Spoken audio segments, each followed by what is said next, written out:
Hello, everybody, from the Florence Unitarian Universalist Fellowship, commonly known as FOOF. Welcome, everybody. My name is Sally Watts, and it's my pleasure to be your service leader once again. Today, we are recording this, and we are pleased to have with us, we've got the ever-popular Ray Plummery on our computer sound system. We have Jim McDermott on the camera behind the camera. Obviously he's not in front or he would be blocking my view. We have Larry Bloomfield from KXCR. We have Catherine Hemmons who will do our joys and concerns later, as well as the reading of the 23rd Psalm. We have returning to us, we haven't seen in a while, Nin Babo. And the oh yeah, there we go. Everybody gets to say hello. Hello. Hello. Hello. And finally, the Reverend Dr. Ruth Miller, who will be our speaker today, and we love having Ruth with us. So that is what we're about today. And we're going to start with singing Spirit of Life, like we always do. And I've invited everybody to come up front with your mask if you want to join us. We're going to play the rendition that Jeff Lovejoy gave to us. So he'll be playing and singing, and we'll be singing along. So come on up, everybody. And you can sing at home, too, right? Right. Right.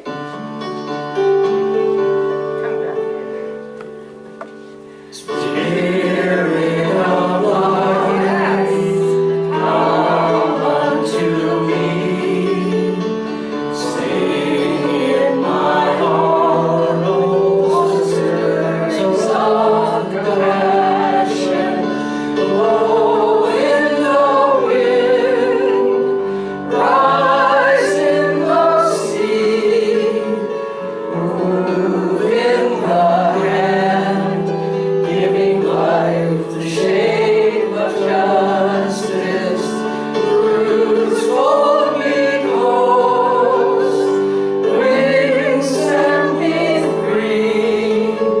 Spirit of life, come to me, come to me. Ooh, yes. Thank you, everybody. Thank you, thank you. So, now that we've got that one taken care of, there are a few announcements to make. First off, we have a FOOF board meeting, say that 3 times. It will be this Wednesday at 3:30 via Zoom. And if you're interested in attending virtually with us, send us an email to florence.unitarian@gmail.com and we will send you an invitation. And we are set for a Zoom happy hour today, August 9th at 5 p.m. The link to the Zoom entry thingy-dealy is on the e-blast that you have received, so check that out. Next week, August 16th, we'll have another picnic. We're going to host another gathering in our backyard starting at noon. We hope you'll join us with your lunch, your snack, your beverage. Wine? Is that a beverage? Wine. Wine is good. Okay. So be sure to bring a comfy chair and sunscreen to help soak up the sun rays so you don't get too burnt. Or a big hat. And a big hat. A big hat. Somebody else needed a big hat last week. Who has big hats? Bring big hats. Okay? Bring big hats. Guys can wear them too, because they're a little bit short of hair on top. They need a big hat. Next Sunday the 16th, we also have the pleasure of 4 members of our fellowship going to be sharing their stories on a title it goes like this. This, I believe. So we have 4 people. We have Karen Hernandez, Jim McDermott, Karen Earnshaw, and Xana Roberson. So all 4 of those people will each give a 4 to 5 minute talk about what they believe. Typically it's what brought them here, to this faith, to this fellowship, to this place in time. It's a very special program that we have, and we welcome the 4 of them. Are there any other announcements that you have that won't be shared in Joys and Concerns? Looking around, don't see any. So, Catherine, should we light our chalice? I've asked Catherine to come forward as we light this chalice.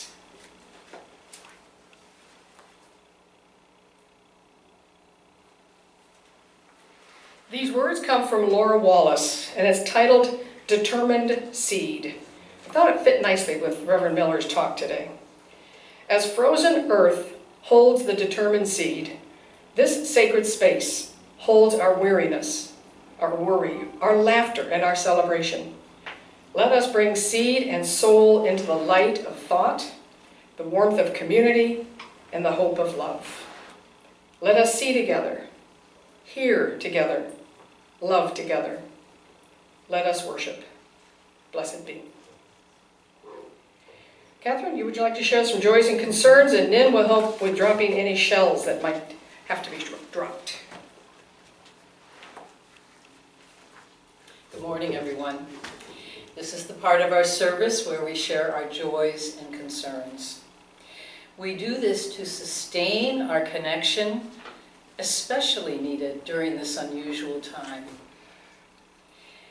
For our hearts are still in connection, that invisible cord of life that never dims, never ends.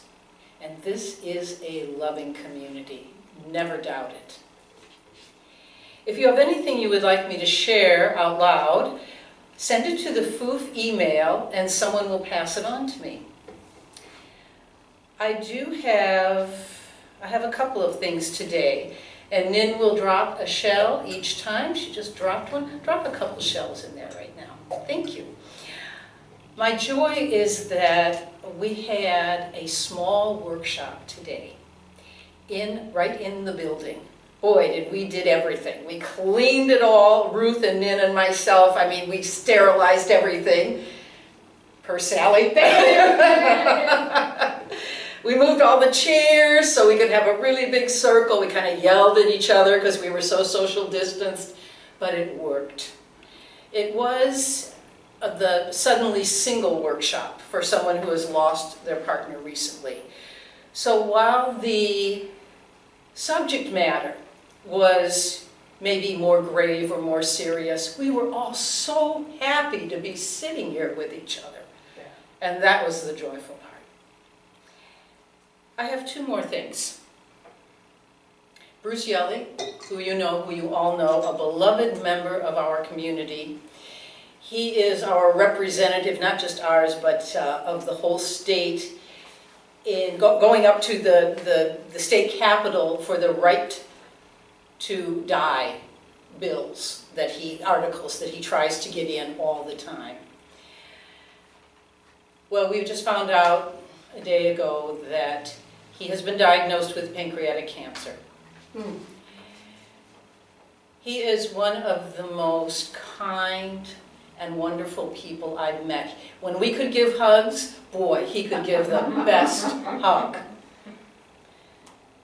Our love goes out to you, Bruce, and all of you now, hearing this. Just take a moment to send him just everything from your heart and mind that you can. I have one more, the last show. Well, not the last, but one more. So Gigi Lassen, she's a member of our larger community. And her husband, Alan, correct? Alan went in for a procedure for arrhythmia, and it did not work according to plan. So he is back in the hospital. So many of you know Gigi, I believe, in the music community as well. And so I'm saying this concern for both of them too, that you hold them in your heart and mind as well.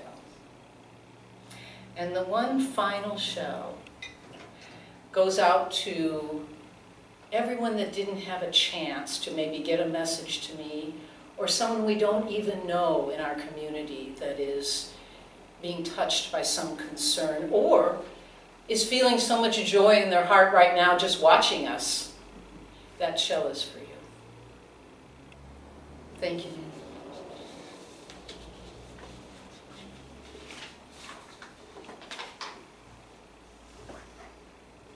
So I'll go on with our reading for today. This reading was chosen by Dr. Ruth Miller, who will be our speaker in just a moment. The Lord is my shepherd, I shall not want. He makes me lie down in green pastures. He leads me beside still waters. He restoreth my soul. He leads me in paths of righteousness for his name's sake. Even though I walk through the valley of the shadow of death, I will fear no evil, for you are with me. Your rod and your staff comfort me. You prepare a table for me in the presence of my enemies. You anoint my head with oil, and my cup overflows. Surely goodness and mercy shall follow me all the days of my life, and I shall dwell in the house of the Lord forever. And so it is. So it is.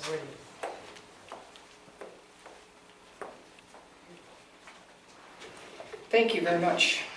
Did you want these notes, or can I put these underneath? Throw away. Okay.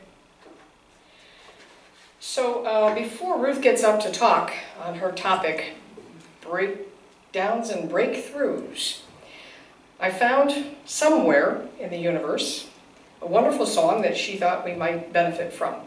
It's from the musical Carousel. Carousel's, I think, one of my favorite, if not the favorite musical of all times.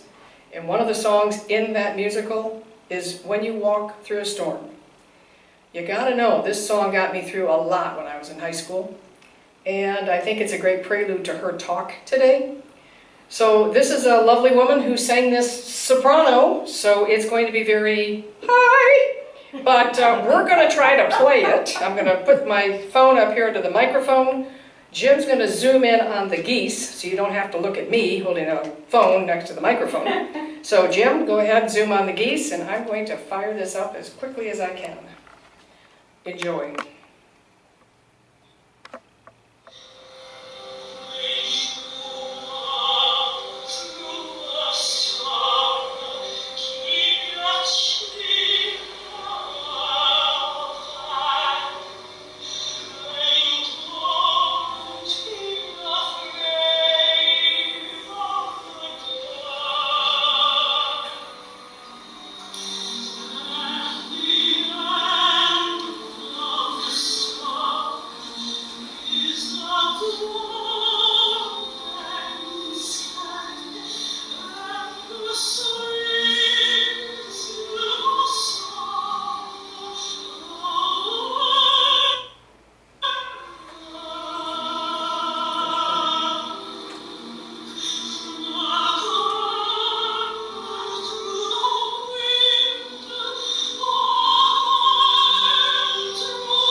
I hope you could hear it. You probably know the words anyway, but it's a beautiful song, and I think it's a wonderful prelude to Ruth's talk today. So it's my pleasure to reintroduce our guest at the pulpit. This day, the Reverend Dr. Ruth Miller. She's been away, and now she's returned to Oregon, and we're glad to see her today. Her message is titled Breakdowns and Breakthroughs, and as she says, they're never pleasant, but they're oh so necessary as we move on from life we were trained to live to the life we were born to live. Please welcome Reverend Dr. Ruth Miller.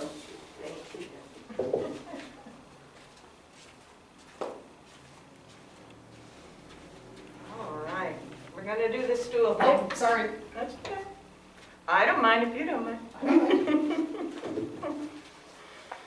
Oh my, been a while since I stood up here. Welcome back. And it was a hard time the last time I stood up here. And I'm gonna take this off if you all don't mind. Hi. Love you all, missed you all. So glad that I get to be in the same place at the same time. What a gift. So I had a couple of possibilities for topics for this first talk, coming back and being with you, and it just, as the world progressed, how the world progressed, it became clear it had to be this one. The others were a little light. But wow, what amazing experiences we've been going through individually and collectively. The last 4 or 5 months, not on anybody's radar anywhere at any time, and I've been studying futures for a long time. The idea that humanity would voluntarily shut down for a period of time that extended more than a couple of weeks, for sure. The idea that the earth could be restored so quickly in so many ways when we did shut down for a relatively short time. The idea that people would be willing to consider actually reshaping how we live individually and collectively in a world where we have been reinforced to follow one map, one path, regardless. The world is not today what it was the last time I was here. Not at all.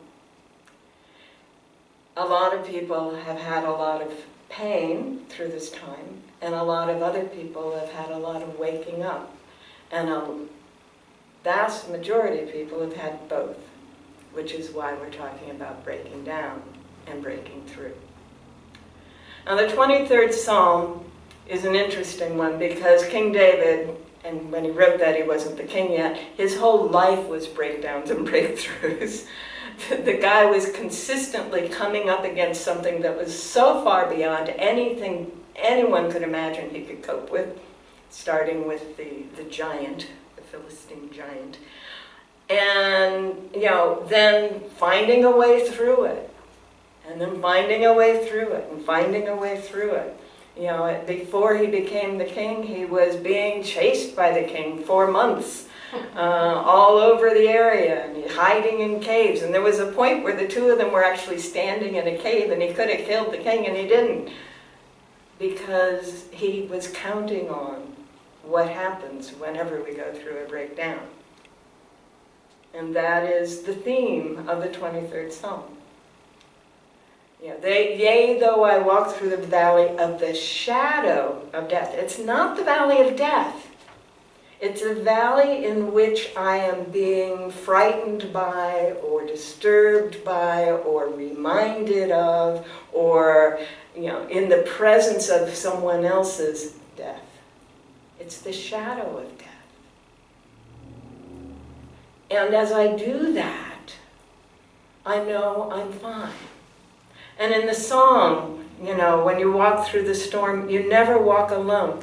We're not just talking about the Judeo-Christian God here. We're talking about the community of spirit that we all are part of. We are never walking alone. Even in this time when people were isolated in their homes, really the only people who have felt isolated were the ones who were uncomfortable with the technology that has everyone else communicating. And in fact, there are people now who are in better communication than they have been in years with members of their family, members of their chosen families, people that they've cared about around the world, colleagues in spirit and in thought and in idea. They're talking on a regular basis. They're seeing each other through this technology that you're using right now if you are watching this, and that you will be using for the board meeting. Business has continued, but not business as usual. One of the things about breakdowns is that They happen when we have been so caught up in the structure of how it must be that we keep going past the capacity of the system, including us, to keep doing that. And when we're past the capacity to keep doing it, then guess what? It's not going to continue. And then our usual response is, but it's gotta, I have to, it's gotta. You can't not do this. I'm attached to a specific outcome. And if it doesn't happen, everything's gonna fall apart and it's gonna be terrible, it's gonna be awful, and that's our breakdown state.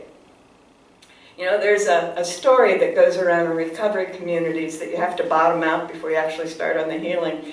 And what we're really talking about is the point at which it all breaks down, and the basis for making the decisions that have kept you in the addiction no longer work.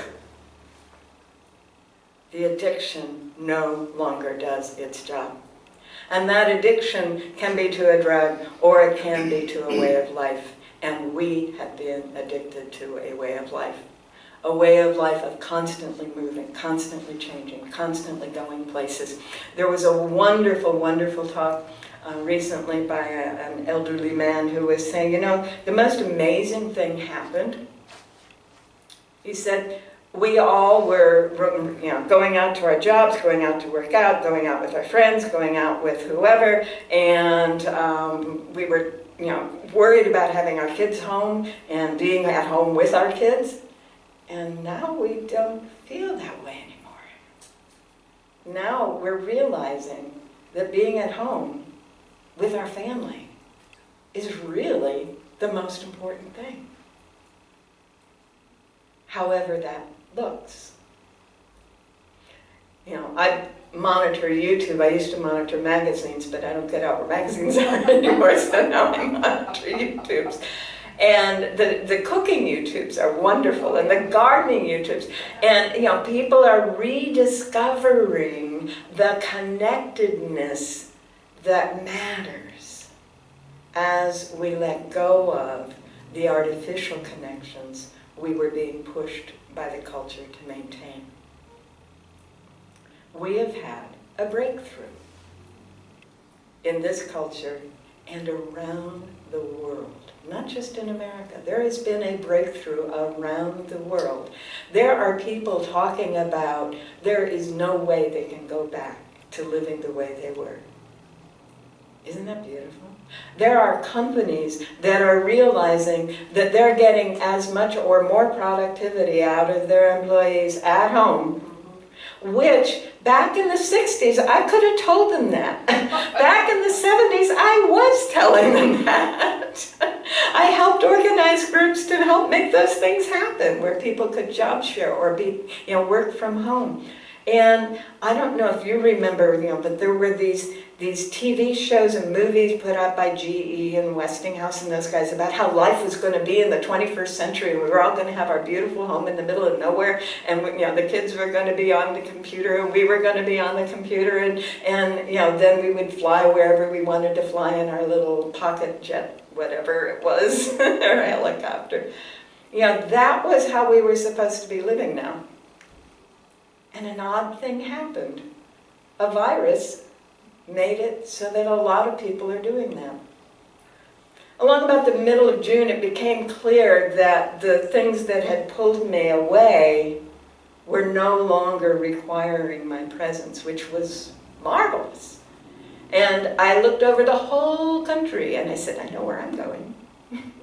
So I started looking at real estate between Brookings and Pacific City. That was my range, between Eugene, Corvallis, and the coast. And renting, buying wasn't going to be real easy, but maybe, and you know, whatever. And I looked at what was for sale. 80% of what was for sale was pending by mid-June.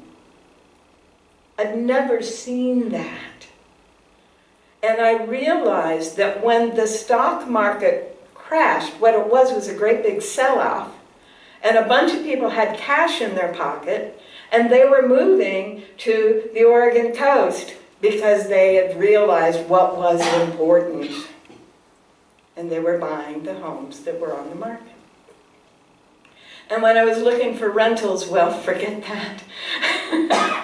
And so the cottage that I'm in up on the LC River was literally the only vacancy in the middle of June. And it's fine because the universe always pushes me into the perfect spot. So I go out in the morning, and for the first couple of weeks I went out and gathered cherries off the cherry tree out in the yard. And the next few weeks I gathered plums off the plum tree in the yard. And a few days ago I gathered the first blackberries. And almost every day I get some of the wild herbs and greens that are around, and watch the rabbit. And there's one lone elk who wanders through. There were 20 of them. The first night I was there, it was just amazing. 20 elk right outside my door. Wow. Whoa! So it is a beautiful spot for me to have landed. And isn't it interesting? It was the only rental available for under $1,300 a month on the coast. And it's not even on the coast. But it's close enough. It gives me access to you all. And it gives me private time and quiet time. And one of the things that I experienced during this was the great joy of just stopping and going inside, day after day after day. And doing a little writing, and a little editing, and a little helping out with the kids, and a little of this, and a little gardening, and a little of that, and a little phone counseling, and a little website stuff, but mostly just going inside. I didn't need this huge breakdown in my life to make me do it this time, which is kind of cool. And that brings me to another point. Breakdowns are not necessarily the worst thing you could possibly imagine that's going to kill you.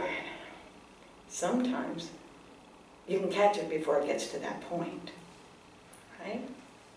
So the way I think about the way most Americans have been living is we go along and we go up and up and up and up, and we work hard to get to a nice point in our life, and everything feels really good, and then something falls off, we go down.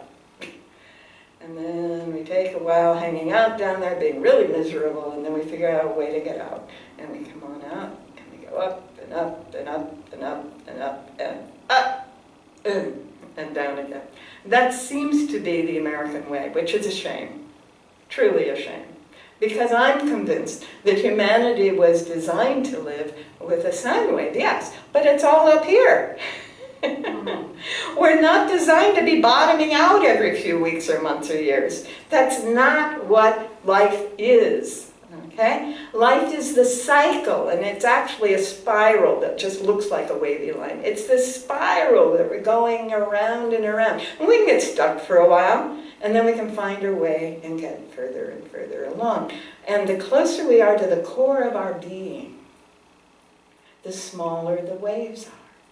The smaller the ups and downs are. And the higher, in terms of quality of life, in terms of emotional well-being, it tends to be. So my life goal, and my counseling goal also, is to assist folks to get out of that habit of breakdown in order to break through, but to start the process of going, oh, I'm not in balance anymore. What does it take to get back in balance? Oh, that feels good. Oh, I think I'll stay there for a while. Oh, I'm starting to get out of balance again. Get back in balance. Oh, that seems like a much happier way to live. Really, right? So when you look at the various instructions on how to make it through a breakdown, they're all starting with an interesting premise. They're all starting with the notion that you want to get back to where you were before. I gotta tell you, not happening. Oh. Any more than the U.S. economy is going to be what it was before, or that the education system is going to be what it was before, or even that the healthcare system is going to be what it was before. And I think it's fascinating that the federal government's response to telling everyone they can't go out and earn an income is to give them the first of what will probably become a normal thing called a guaranteed annual income from the federal government. Now, we'd have to restructure everything in order to pull that off. And there are models out there of how to do that, and Andrew Yang is one of the people who is putting a model out there. But there are other models that work, that mean that the automation we've been so terrified of provides us with the life that we could be living, all right? But there had to be the stop. We had to stop doing it the way we were doing it in order to begin to do it another way. Stop. Did anyone see that Facebook meme that was going around for a while that was a letter from the virus? Mm-hmm. That was wonderful. I loved this thing because the very first word is stop. Stop. Just stop. Yes. There's a Native American tradition, it's very clearly laid out in the Navajo story, or the Dene people story, Monster Slayer. And it says, understand the monster that you're dealing with as a being. Now, there's no way a single virus entity, they aren't even cells, a little bag of DNA, could be called a monster. Could even be called an entity with consciousness. But you get enough of them, and you begin to start seeing it as an entity. An entity that is working with us and for us and against us in various ways. You know, I was listening to Deepak Chopra the other day, and he excited me tremendously. He says the OBs, obstetricians that are helping people do cesarean sections are now taking the fluids from the womb and bathing the baby in it, from the birth canal, not just the womb, but the birth canal, and bathing the baby in it and putting in its nose and eyes and mouth, because that is what would have happened if it had been born properly. And all the microbes, all the yucky stuff that's down in our birth canals now is in the baby, and the baby now has a strong immune system, which it wouldn't have had with a normal C-section. This is so cool because it's honoring the livingness of everything around us. Now remember that a breakdown happens when I'm attached to a certain outcome and I keep going past my ability and the ability of the whole system to achieve anything like that outcome. We've been doing that because we have said that these other living systems don't matter, don't have any value, and have to be done away with, rather than, as the Navajo suggests, learning to understand the monster, whatever the monster is. So what would happen if instead of assuming life is going to be this slog upward and a few happy moments, hours, days, weeks, months, and then the sudden breakdown, and then another slog? What would happen if we started saying, this is wonderful, ooh, it's starting to be a little off balance. What needs to be put back in balance? Oh yeah, life. What would happen if I was able to experience all aspects of life in balance and harmony? I certainly wouldn't be pushing the system way beyond its capacity in order to achieve a specific outcome. I would take a deep breath. I would relax. I would listen. I would observe. I would consider, what is it that's really trying to happen here? So I may not get that fabulous breakthrough that is so addictive and so good for the adrenaline rush, but I can get this wonderful, consistent flow of dopamine and endorphins. If I can begin to allow the possibility of restoring balance to happen long before it gets to the point of breakdown. So, my gift, my blessing, my wish for everyone here is that you may never have to go through a major breakdown again in your whole life, and that you may begin to see and listen and know well before it happens, that moment where you can restore the balance and you can live in the state that we have called breakthrough. Thank you very much.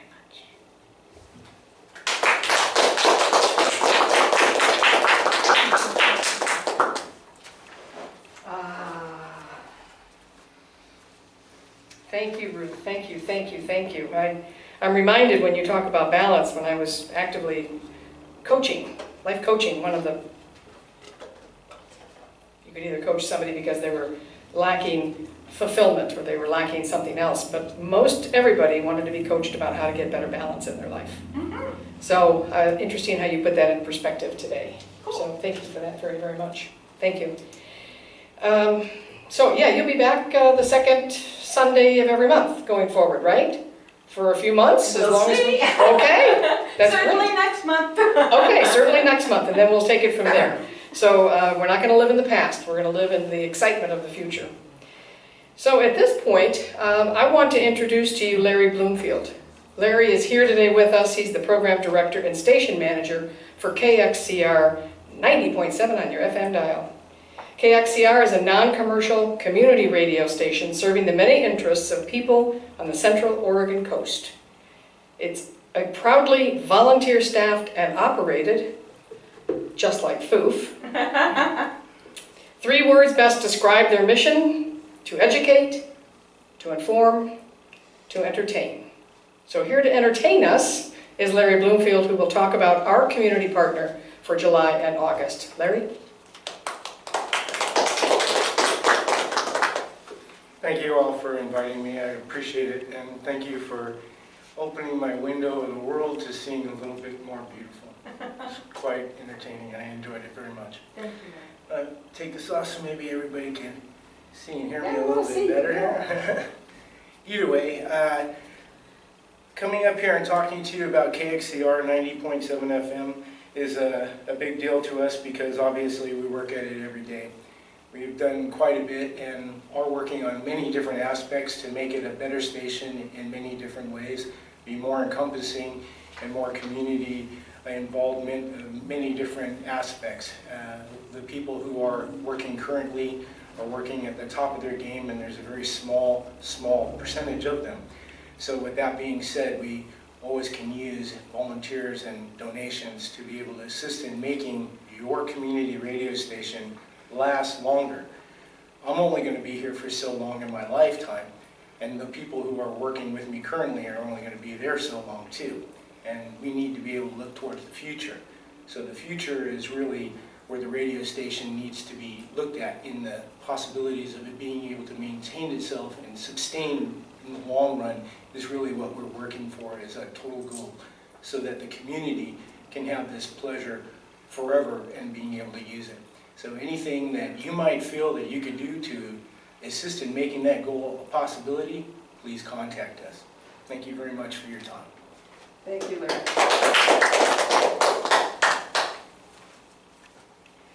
I like how you said that. It's the same with FOOF. We all will be gone, like our founders before us have left, but FOOF continues. So there is that place of helping that legacy to continue, help KXCR, help keep this fellowship where it is, not necessarily stuck in the past. We have to move forward and think differently, right? So help us think differently so we can continue to keep pace with the greater population and make sure that we're still a viable entity for people who come after us. So your contribution to KXCR and or your contribution or pledge payment to FOOF will be appreciated. You can mail us a check, designate how much you want to go to KXCR, how much to FOOF, and we'll take care of it. The other easy way to do is to sign up on our website. There's a donate button that you can click, and either through PayPal or through your own credit card, you can make that payment very easily. There is a small fee for it that you don't have to pay for. FOOF will actually take care of that small fee as our gift back to you for your gift to us.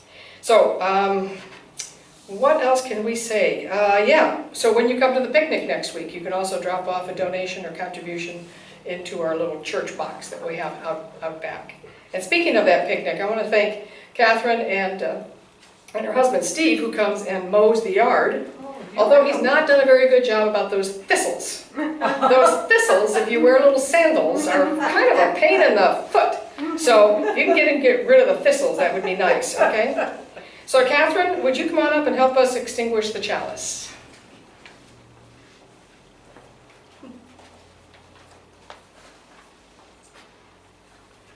Thank you. So the following comes from Deborah Burrell, and it's titled, Kindle New Sparks. We have basked in the warmth and beauty of this flame and this community. As the chalice flame is now extinguished, let us carry its glow within us. Let us kindle new sparks within these walls and virtually beyond. And really beyond, whether it's virtual or not. Can I keep going? I think you get the drift. So at this time, we've come to the end of another fabulous Sunday service. Again, I thank those who were here today. I appreciate it. And I want to thank all the volunteers who helped along the way. We hope to see you at our happy hour at 5 p.m. today. 5 p.m. Remember, the link is in the e-blast. And now we're going to close with a peace song, which also was produced and performed by Jeff Lovejoy. And I'm going to invite everybody back up here. We're going to just have a rousing rendition of our peace song. And we'll conclude our Sunday service. So come on back up.